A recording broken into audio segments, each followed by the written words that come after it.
সদ্য অনুষ্ঠিত ঈদগাঁওয়ের ইসলামাবাদ ইউনিয়ন পরিষদ নির্বাচনে ৯ নম্বর ওয়ার্ডে ভোট কারচুপি, অনৈতিক সুবিধা, জালিয়াতি ও ভয়ভীতি দেখিয়ে জোরপূর্বক এজেন্ট ফরমের স্বাক্ষর গ্রহণ করে প্রতিপক্ষ প্রার্থীকে জয়ী ঘোষণা করার অভিযোগ উঠেছে প্রিসাইডিং কর্মকর্তা সহ পুলিশ সদস্যদের বিরুদ্ধে। এই ঘটনায় জড়িতদের বিরুদ্ধে প্রয়োজনীয় ব্যবস্থা পুনঃভোট গণনার দাবি তুলে মানববন্ধন ও সমাবেশ করেছে স্থানীয় সাধারণ ভোটাররা। বুধবার দুপুরে ইসলামাবাদ ইউনিয়নের গাজালিয়া রাজঘাট গ্রামে এই মানববন্ধন অনুষ্ঠিত হয়। এ সময় স্থানীয়রা বলেন, এই ওয়ার্ডে ব্যাপক কারচুপির মাধ্যমে অন্য প্রার্থীকে জয়ী করে দিয়েছে দায়িত্বে থাকা কর্মকর্তারা।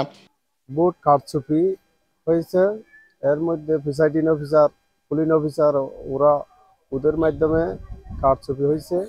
আমি যে 9 নম্বর ওয়ার্ডে গেছিলাম, সাইফুলের পক্ষে এজেন্ট ছিলাম। ওখানে দুপুরের আগে 12টার দিক থেকে আমাদের সাথে অনেক ঝামেলা করেছিল।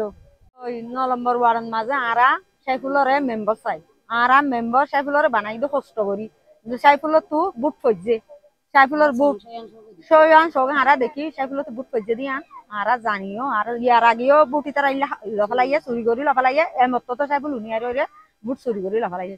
মানববন্ধনে সাধারণ সদস্য পদপ্রার্থী সাইফুল ইসলামের এজেন্ট জানান, 28 এপ্রিল ভোটের দিন গণনা শেষে 68টি ভোট নষ্ট দেখিয়ে তন্মধ্যে 20টি ভোট সাইফুলের, 20 ভোট জাল হলে ওই 20 ভোট জুয়েলের তালা প্রতীককে যোগ করে 454 ভোট দেখিয়ে অস্ত্র টিকিয়ে জোরপূর্বক এজেন্ট ফর্মে স্বাক্ষর নেই আনসারুল হক চৌধুরী নামের এক প্রিসাইডিং অফিসার। ফলাফল সেটা আমাকে জোর করে স্বাক্ষর করা হয়েছে। আমি প্রথম করি নাই, মাঝেও করি না, আমি খুব পরে, অনেকক্ষণ পরে পুলিশ অফিসার। এ সময় বক্তব্য রাখতে গিয়ে প্রতিদ্বন্দ্বী প্রার্থী সাইফুল ইসলাম বলেন, নির্বাচন অফিসে এ বিষয়ে লিখিত অভিযোগ দিতে গেলে তা গ্রহণ করা হয়নি।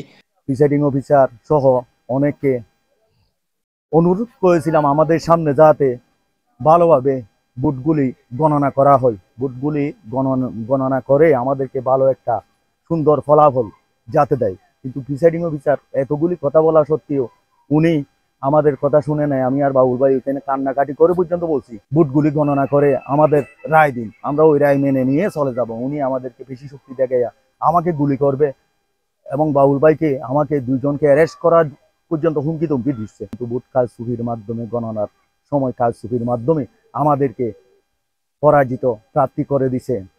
এর প্রতি মাননীয় প্রধানমন্ত্রী শেখ হাসিনার প্রতি অনুরোধ জানাচ্ছি, আমাদের 9 নম্বর ওয়ার্ডের ভোটগুলি পুনরায় গণনা করে আবার পুনরায় একটা রেজাল্ট প্রকাশ করা হোক জনসম্মুখে।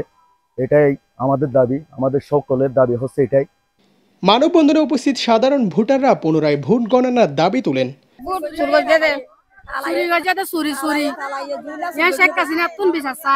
প্রথমে ডিল্লা দিবালাই আবার সাইফুলের ডিল্লা দিবালাই আবার ইয়ার পর হতে কিছুক্ষণ পরে হতে গিয়া আবার থালাই নিয়ে আর ওই মালা গলায় দিয়ে আর ইয়া হলা ফলাই দে।